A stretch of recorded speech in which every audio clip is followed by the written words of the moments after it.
analizando la evolución de la campaña, de la realidad política, esta vez con una mirada nacional. Para eso estamos en comunicación vía Zoom con Marcos Novaro, sociólogo y analista político, uno de los más reconocidos. No sé si nos escuchás, Marcos, ¿estás ahí? Bien. Bueno, muchas gracias por esta conexión con Voz y Voto. Acá en el programa hoy venimos hablando mucho del rol enérgico que ha asumido el gobernador Juan Schiaretti en la campaña y de cómo en las últimas horas asumió una confrontación muy fuerte con el gobierno nacional y en especial con la vicepresidenta. Se cruzaron por Twitter. Todo esto también en Córdoba, en el marco de disputar votos con Juntos por el Cambio, ¿no? En esa polarización que se ha dado en la elección. ¿Cuál es tu mirada sobre Schiaretti? ¿Cómo ves esta levantada de perfil de su parte? ¿Y qué crees que puede generar en el peronismo? Bueno, yo creo que el desafío de Schiaretti es romper la polarización, ¿no? Y sin duda va a ser una fuerza muy intensa en todo el país, incluido Córdoba, digamos, donde siempre ha tenido dificultades Schiaretti para encarar las elecciones nacionales. En este caso, además, yo creo que hay un fenómeno que se está produciendo que es muy desfavorable para él, que es que los votantes decepcionados con el oficialismo no buscan alternativas peronistas moderadas, porque la avenida del medio ha quedado muy desprestigiada después de la deserción de Massa. Este es el fenómeno por el cual Randazzo no recogió prácticamente ningún voto de los que emigraron del oficialismo bonaerense, ¿no? Gente que o se quedó en su casa o prefirió alternativas no peronistas. Y creo que Schiaretti enfrenta un peligro similar, digamos, ¿no? De que incluso sus votantes más fieles en elecciones locales y distritales no lo acompañan en esta elección nacional por la intensa polarización y por este desprestigio de la avenida del medio. Marcos, a nivel nacional, cito y me dirás si estás de acuerdo, tenemos al kirchnerismo, a la cámpora por un lado, a los gobernadores con Alberto, digamos, por otro, como otra de las fracciones del peronismo, y el schiarettismo podría ser una tercera fuerza, un intento de un peronismo federal, ¿lo ves por ahí?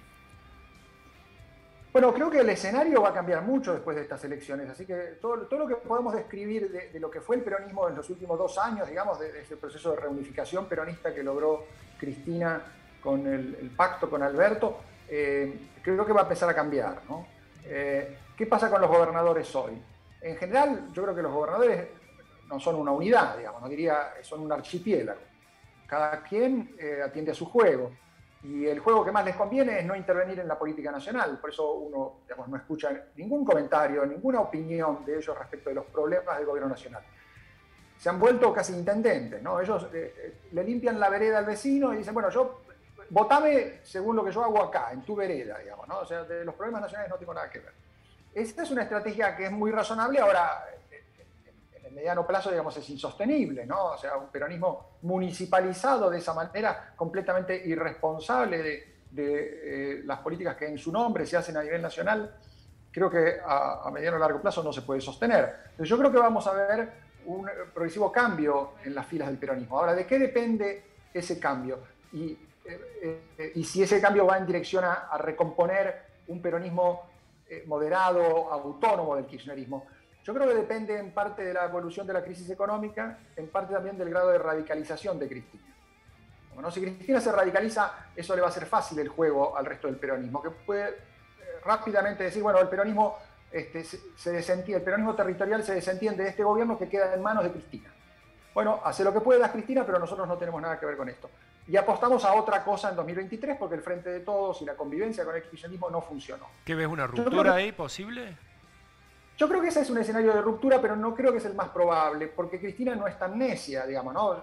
Se está radicalizando ahora para la campaña, para polarizar la escena, pero yo creo que después de la elección ella sabe que le conviene moderarse, por lo menos relativamente. No para hacerle caso al Fondo Monetario, no para hacer un plan de estabilización en serio, digamos, nada en serio va a salir de este gobierno, pero sí para intentar mantener estos equilibrios, estas ambigüedades típicas del albertismo, ¿no? Es decir, bueno, un poco de esto y un poco de lo otro, ¿no? Negociamos con el fondo, pero al mismo tiempo lo maltratamos, lo insultamos, le echamos la culpa de todos los males del país.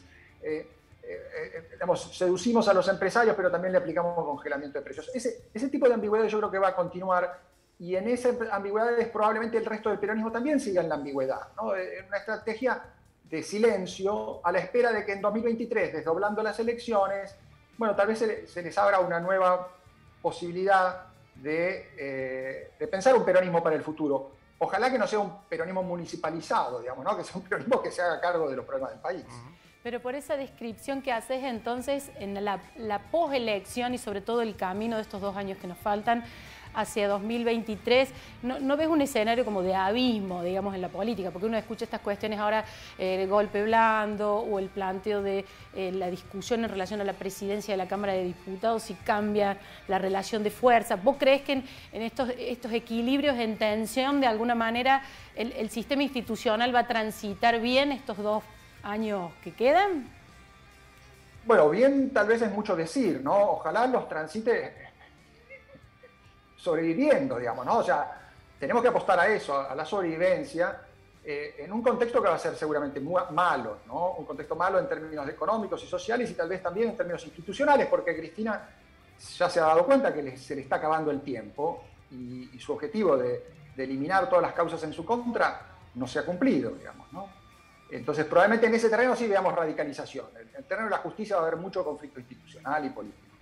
Ahora, en otros terrenos yo creo que le conviene ser más moderada, seguramente en los aspectos económicos. Yo no creo que ponga de ministro a alguien como Feletti, digamos, ¿no? Sería, creo, un suicidio. Seguramente va a tratar de mantener o a Guzmán o a alguien parecido a Guzmán que tolere a Feletti, pero que también intente hacer un poco de cal y de arena, digamos. Entonces, en ese marco, obviamente que no es el mejor escenario para Argentina, vamos a tener 2 años muy duros, pero tal vez no los peores que podemos tener, que seguirían a un curso radicalizado de Cristina, digamos. Y en términos, digamos, de la suerte de los partidos, bueno, yo creo que hay que apostar a que mientras también busquen sobrevivir a estos 2 años, y para el peronismo va a ser especialmente difícil eso, para los gobernadores, intendentes y también para los sindicalistas, de todos modos empiecen a pensar en el futuro, ¿no? O sea, tienen que pensar en lo que aprendieron de esta experiencia, que es que con el kirchnerismo convivir no es fácil, y entonces apuesten de un modo más consistente que después de 2015 a una salida con una coalición más amplia de gobierno que encare realmente los problemas de reforma y de sustentabilidad de la economía argentina, ¿no? Los problemas de estabilizar el peso y combatir en serio la inflación. Esos problemas ojalá los encuentren al grueso del peronismo, seguramente no a todos, pero ojalá al grueso de ellos del lado del cambio, del futuro, y no de esta municipalización y de la desresponsabilización, ¿no? Bien. Bueno, muchísimas gracias, Marco. Ha sido muy interesante escucharte. Gracias por este momento con Voz y Voto. No, gracias a ustedes. Ha sido un placer. Buenas tardes. Bueno, seguimos nosotros. Bueno, hay mucho que analizar, así que vamos a seguir ahora con nuestra mesa de editores, ¿no? Bien, vamos a recibir en breve a nuestros colegas de La Voz. Analizando lo que ha dejado esta radicalización de Schiaretti, ahí lo charlamos. Más que radicalizarse Schiaretti asumió plenamente desde la semana pasada la titularidad de la campaña electoral, y es la campaña electoral lo que está cada vez más radicalizada. Recién Marcos Novaro hablaba de polarización. Lo que vemos en Córdoba es una polarización con un solo polo, donde está Juntos por el Cambio con unas encuestas muy favorables, con una enorme posibilidad de llegar a una sexta banca, y justamente en Córdoba la que no encontraba demasiado enfrente era Juntos por el Cambio, porque no ocurre lo que ocurre en el resto del país de polarización con el Frente de Todos. Lo que estamos viendo de Schiaretti es que Hacemos por Córdoba intenta ocupar en Córdoba ese lugar. El objetivo y el adversario claramente es Juntos por el Cambio. El Frente de Todos está en una actitud como perdida, en una campaña totalmente desdibujada. Los resultados de las PASO han tenido un efecto muy nocivo para la campaña en sí. Esa creo que es la figura, es una campaña desdibujada. Frente a eso, el peronismo cordobés está tratando de conseguir ahí unos votos clave para llegar a una tercera banca. Ahora bien, Schiaretti no asume esa posición desde un lugar de fortaleza, sino todo lo contrario. Lo que estamos viendo es a un peronismo cordobés muy preocupado por el desempeño de Juntos por el Cambio. Claro. Y Julián, ¿cuánto hace que Schiaretti no toma una postura así tan enérgica y confrontativa de manera directa con el kirchnerismo. Incluso llegó a eludir la situación más traumática que tenemos los cordobeses, que fue el amotinamiento de la policía de 2013. Casi no hay antecedentes, repasando los archivos, no hay antecedentes de una embestida tan dura de Schiaretti en contra de Cristina Fernández. Tal vez el único fue en el año 2017, 2 meses antes de las elecciones legislativas, en aquel momento que gobernaba el macrismo, en los Estados Unidos, ante banqueros de aquel país. Juan Schiaretti dijo que había terminado la etapa del kirchnerismo. Por supuesto, la historia luego le dio la razón a Cristina Fernández porque volvió al poder en el año 2019. Y también hay que decir que en esta campaña para las PASO prácticamente Schiaretti no había hablado del Frente de Todos, solamente en un acto en Río Tercero había dicho que Hacemos por Córdoba era el único representante del peronismo en Córdoba. ¿Qué consecuencias políticas tiene meterse con la vicepresidenta, la líder del Frente de Todos, la responsable de que el gobierno digamos, haya vuelto al poder? ¿Qué consecuencias están viendo o está viendo el schiarettismo a partir de esto? Lo que parece claro es que en política casi siempre hay retorno, pero una postura tan decidida con los temas más importantes, los que más les preocupan al kirchnerismo, nada parece indicar que en el Congreso haya algún retorno a esa situación de negociación que muchas veces terminó respaldando proyectos del kirchnerismo.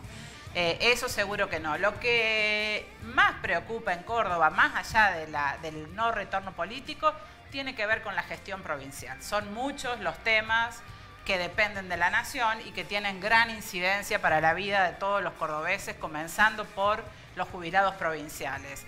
¿Qué va a hacer el kirchnerismo? ¿Qué va a hacer Cristina Fernández con los temas que son vitales para las finanzas de Córdoba y para la vida de los cordobeses?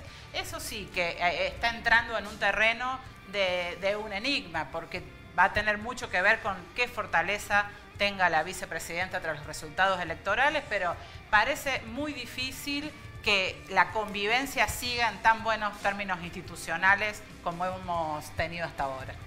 Sin duda, además hay una cuestión. Schiaretti en esto es muy pragmático. Él cree que va a tener, por ejemplo, ya va a tener seguramente una banca en el Senado, que es solamente una banca, pero teniendo en cuenta si se repiten los resultados de las primarias, un voto para el quórum va a ser fundamental en el Senado y por ahí tiene una herramienta de presión para acercar alguna oposición. Está claro que Schiaretti no tiene ningún retorno en la relación con Cristina Fernández, pero tiene algunos legisladores, habrá que ver si saca 2 o 3 diputados, pero son legisladores que seguramente los va a utilizar en los próximos 2 años para negociar con el gobierno nacional. Bien. Bueno, arriesgada la apuesta del gobernador. La semana que 2 semanas que seguramente todo se va a profundizar. La semana que viene les preguntamos sobre el riesgo electoral. ¿Qué pasa si no mejora respecto de las PASO? ¿Cómo queda su imagen, digamos? Exactamente. El tema de la negociación que te decía antes, yo creo que no tiene ningún retorno y hay que ver, por supuesto, como decía Virginia, el resultado de noviembre, si se repite la derrota del Frente de Todos, pero la negociación va a ser por algunos temas puntuales de gestión. Pero Schiaretti creo que no tiene retorno en la relación con Cristina Fernández ni con el Frente de Todos. Bueno, dentro de 2 semanas seguiremos charlando a ver qué pasa. Esperemos tener más tweets y más declaraciones en el medio y quizás, no sé, un mano a mano con el gobernador. Lo bueno de esto puede ser eso, ¿no? Está hablando con la prensa. Nos dio una nota. Ha dado algunas conferencias en los últimos días, veremos. Nos vamos a dar un corte y después el último bloque de Voz y Voto.